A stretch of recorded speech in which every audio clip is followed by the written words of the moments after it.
এই বাল্য বিবাহের কারণে একটা ছেলে মেয়েদের বিনোদনের স্বাধীনতা, তারপরে স্বাভাবিক বৃদ্ধি, স্বাস্থ্যগত দিক, সব দিক থেকে কিন্তু বঞ্চিত হয়। স্বাধীনতা থাকে না। সুন্দর ও সুস্থভাবে সমাজে বেড়ে উঠতে গেলেও কিন্তু একটা বড় বাধা বাল্য বিবাহ। আমরা প্রথমে কিন্তু বলি শিশু বিবাহ বা বাল্য বিবাহ। তার মানেটা কি, যে আমার যে সময় বিবাহ দেওয়ার দরকার না সেই সময় বিবাহ দিচ্ছে, তাহলে তো কিছু জটিল থাকবে। এর মধ্যে প্রথম জটিলতা গর্ভধারণ, প্রসবকালীন সময়ে মায়ের মৃত্যুর হার বেশি হয়, মায়ের মৃত্যু হওয়ার ঝুঁকি থাকে খুব বেশি। দ্বিতীয় হয়েছে প্রসবকালীন যে জটিলতার ফলে গর্ভ যে যন্ত্রটা বলা হয়, যেটাকে বলা হয়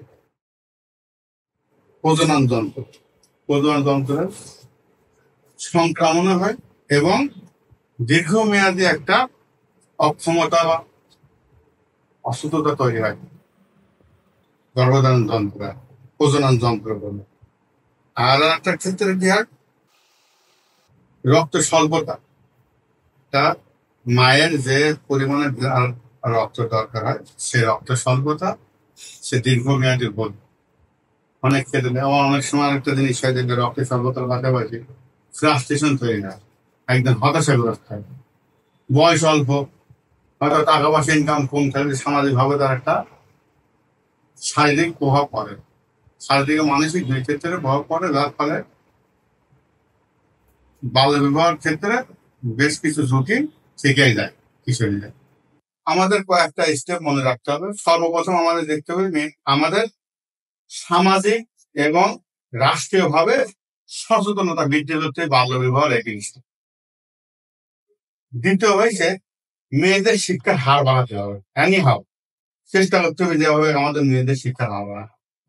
তৃতীয়ত হচ্ছে মেয়েদের কর্মসংস্থান বৃদ্ধি করতে হবে।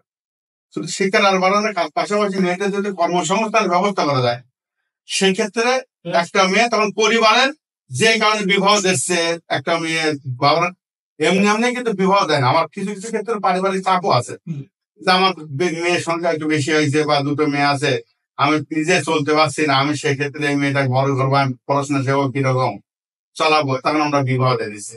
এটা পদ্ধতি ছাড়া আমাকে মেয়েদের কর্মসংস্থান ব্যবস্থা করতে হবে সেক্ষেত্রে। এবং বাল্য বিবাহ উপর সম্পর্কে সামাজিক ভাবে, পারিবারিক ভাবে এবং রাষ্ট্রীয় ভাবে সচেতনতা তৈরি করতে হবে। সামাজিক ভাবে বলতে সমাজের বিভিন্ন প্রতিষ্ঠান আছে, যেমন মসজিদ আছে, মাদ্রাসা আছে, এবং এছাড়াও এরকম ক্লাব ঘর আছে, এখানে কিছু সেশন করা যেতে পারে। দ্বিতীয় হয়েছে পারিবারিক ভাবে পরিবারের মধ্যে থেকেও যাতে বাল্য বিবাহ যাতে না দেয় তাদেরকে বোঝায় সচেতনতা তৈরি করতে হবে। আর রাষ্ট্রীয় ভাবে স্কুল কলেজ এইসব ক্ষেত্রে আমাদেরকে অবশ্যই বাল্য বিবাহ সম্পর্কে সচেতনতা বৃদ্ধি করতে হবে।